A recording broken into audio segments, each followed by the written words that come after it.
A lo largo de la historia, el ajedrez ha sido prohibido por todas las religiones monoteístas, como la católica, la judía, cristiana y musulmana.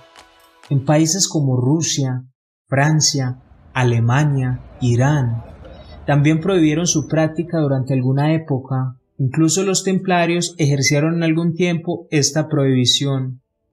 Es curioso y creemos que nos debería hacer reflexionar el por qué esta persecución tan repetida en la historia. ¿Será simplemente que no quieren que la gente piense por sí misma? Definitivamente la religión se hizo para controlar las masas, y cuando hay algo que va en contravía a sus intereses, lo sataniza. Entonces nos preguntamos por qué el ajedrez fue un juego prohibido en su historia. La Iglesia Católica, celosa de cuidar el alma de sus fieles, había notado que el shatrán, juego anterior al ajedrez, despertaba pasiones escondidas de una manera radical. Podía infundir grandes alegrías o tristezas, así como furias incontenibles. Pero la verdad es que su prohibición se debe a que la Iglesia descubrió que sus caballeros templarios utilizaban el juego como una excusa o artimaña para entrar a los aposentos de las damas. Es muy conocido que para entrar a la orden de los templarios había que hacer un voto de castidad, y para continuar con esta tradición se toma esa radical decisión. Imagino que muchos de ustedes se preguntan, ¿por qué un caballero templario debía ser casto? Según la Iglesia, un hombre casto tiene coraje y valentía, pues su mente la tiene focalizada en el deber y no en la tentación que provoca debilidad. Y posteriormente, en los momentos de peligro y alta tensión, lleva a la cobardía. ¿Y qué podemos decir ante eso? Yo en plena batalla me da por pensar que nunca voy a volver a ver unas curvas así. Definitivamente suelto la espada y me voy por esas curvas. Retomando el tema, en el siglo XI, una bula papal prohíbe la práctica de este juego por considerarlo demoníaco.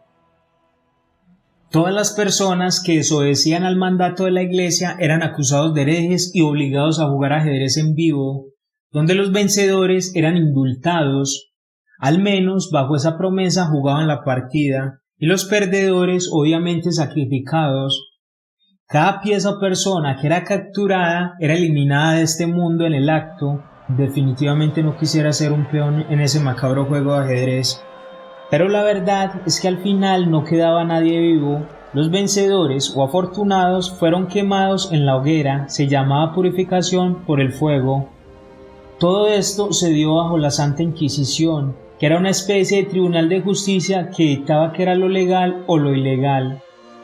Pero la prohibición no fue suficiente para que en los monasterios y en los castillos se continuara explorando las posibilidades estéticas de un juego que iba tomando cada vez características más europeas. Y por supuesto, los monjes ante la prohibición encontraron la forma de crear un ajedrez que se confundiera con un libro, para cuando fueran sorprendidos plegarlo fácilmente y ponerlo con los libros, para así pasar desapercibido.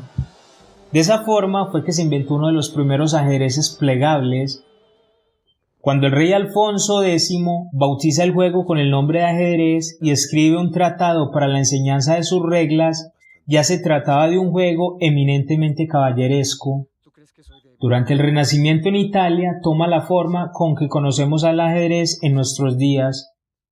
Antes se trataba de un juego de maniobras muy lento, en el que las partidas duraban varios días. Las nuevas reglas introducían gran vivacidad y una alta dosis de violencia, además de una rapidez inusitada. Bien hicieron los italianos en bautizarlo como Scacchi alla Rabiosa. La Inquisición, reconociendo la larga tradición de práctica en los monasterios y de los fieles, logró que el Papa levantara la prohibición, que nadie en realidad había cumplido.